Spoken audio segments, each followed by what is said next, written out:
Friends, இன்றைக்கி முருங்கை இலை அப்புறம் முருங்கைப்பூ வச்சு ஒரு அருமையான சூப் ரெடி பண்ண போகிறோம். அதுக்கு எலசான கீரை, இளங்கீரை இருக்கு இல்லையா, அதை எடுத்துக்கணும்.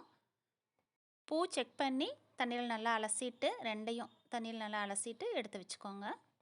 சூப்புக்கு தேவையான பவுடர் ரெடி பண்ண போகிறோம். அதுக்கு தேவையான பொருட்கள்: பாசிப்பருப்பு, மிளகு, கொள்ளு, மல்லி, புளி, தக்காளி பழம், ஒரு வரமிளகாய், அப்புறம் பார்த்திங்கன்னா கொஞ்சம் துவரம் பருப்பு.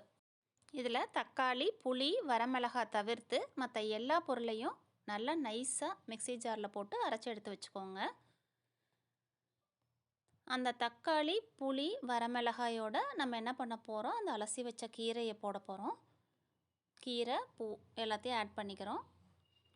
இதில் நான் வந்து ஜீரக பவுட்ரு வீட்டில் நான் வச்சுருந்ததுனால நான் வந்து ஜீரக பவுட்ரு ஒரு 1/4 ஸ்பூன் அளவு நான் சேர்த்திக்கிறேன். சின்ன ஸ்பூனில், டீஸ்பூனில் வந்து 1/4 ஸ்பூன் சேர்த்திக்கோங்க. அடுத்து நம்ம ட்ரையாக ரெடி பண்ணி வச்சுருக்கோம் இல்லையா பவுட்ரு, அந்த பவுட்ரு இதுக்குள்ளே சேர்த்து எவ்வளோ நைஸாக அரைக்க முடியுமோ அவ்வளோ நைஸாக அரைச்சிக்கோங்க ஃப்ரெண்ட்ஸ். இதில் வந்து நம்ம வந்து வடிக்க போகிறது கிடையாது. இது அப்படியே நம்ம அந்த சத்து நம்மளுக்கு கிடைக்கணும், கீரையோட சத்து. அதனால் எதையுமே நம்ம வடிக்க போகிறது கிடையாது. அளவாக உப்பு போட்டுக்கோங்க. பச்சை வாசம் போகிற அளவுக்கு நல்லா கொதிக்க விடுங்க. இந்த கீரையோட அளவுக்கு வந்து பார்த்திங்கன்னா 6 டம்ளர் சூப் கிடச்சிது எனக்கு. 150 ml 6 டம்ளர் கிடச்சிது.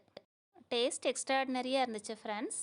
செம சூப்பராக இருந்தது. சூப்பில் நம்ம வந்து கொள்ளு, மிளகு ஆட் பண்ணியிருக்கிறதுனால இன்னும் அடுத்து மார்கழி பனி ஆரம்பிச்சிரும் இல்லையா, அதனால் இது குடிக்கிறது அவ்வளோ நல்லது உடம்புக்கு. நீங்கள் எல்லோரும் ரெடி பண்ணி குடிச்சு பாருங்கள். ஏற்கனவே உங்களுக்கு எல்லாருக்கும் தெரிஞ்சிருக்கும் முருங்கைக்கீரையில் உள்ள சத்து என்னென்னு. நரம்புகளுக்கு ரொம்ப நல்லது, ஏஜிங் தடுக்கும், அதாவது வயதாவதை தடுக்கிற சக்தி வந்து முருங்கைக்கீரைக்கு இருக்குதுன்னு சொல்லுவாங்க. நெக்ஸ்ட்டு பார்த்திங்கன்னா ரத்த அழுத்தத்தை மேனேஜ் பண்ணுறதுக்கு உதவும். இது ரத்தத்தில் சர்க்கரையோட அளவை வந்து கண்ட்ரோலில் வச்சுக்கிறதுக்கு உதவும். முருங்கைப்பூ வந்து பெண்களோட கர்ப்பப்பைக்கு ரொம்ப நல்லது. பொதுவாக நரம்புகளுக்கு ரொம்ப நல்லது. மலச்சிக்கல் உண்டாவதை தடுக்கும். இதை நீங்கள் சூப்பாக எடுத்துக்கும் போது உங்களுக்கு அந்த கீரையோட முழு சத்தும் உங்கள் ரத்தத்தில் வந்து ஈஸியாக கலந்துரும்.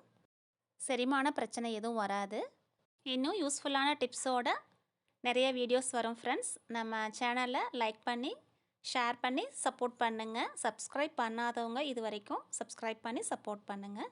Thank you friends. உங்களுடன் ஆர்பி.